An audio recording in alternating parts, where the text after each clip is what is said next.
ఓం శ్రీ గురుభ్యో నమః.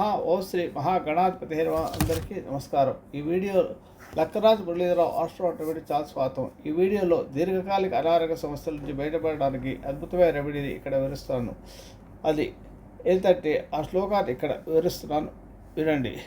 అస్మిన్ పరాత్మన్ మను పాద్మ కల్పే త్వమిత్త ముత్తాపిత పద్మయోరి అనంత భూమా మమ రోగరాశ్యం నిరుంది వాతాలయ వాసవిష్టో అనేది శ్లోకము.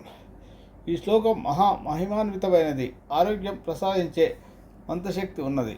నారాయణ భట్టాద్రి అనే మహనీయులు గురువాయూరు శ్రీ కృష్ణ భగవాన్ మీద ఉన్న భక్తితో నారాయణీయం అనే గ్రంథాన్ని రచించారు. అందులో ఎనిమిదవ దశకంలోని 13వ శ్లోకం ఇది మనకి స్తోత్రాల్లో కూడా దొరుకుతుంది.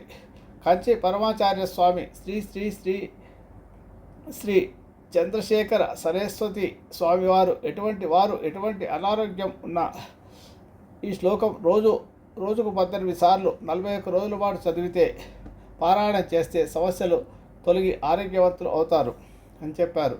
అంటే సాక్షాత్తు కామాక్షి అమ్మవారు చెప్పినట్టు అన్నమాట.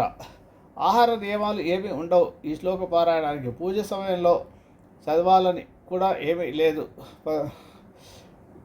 రోజులో మీకు వీలైన సమయంలో హాల్లో కూర్చొని చదువుకోవచ్చు. నమ్మకంతో చదువుకుంటే ఆరోగ్యవంతులు అవుతారు.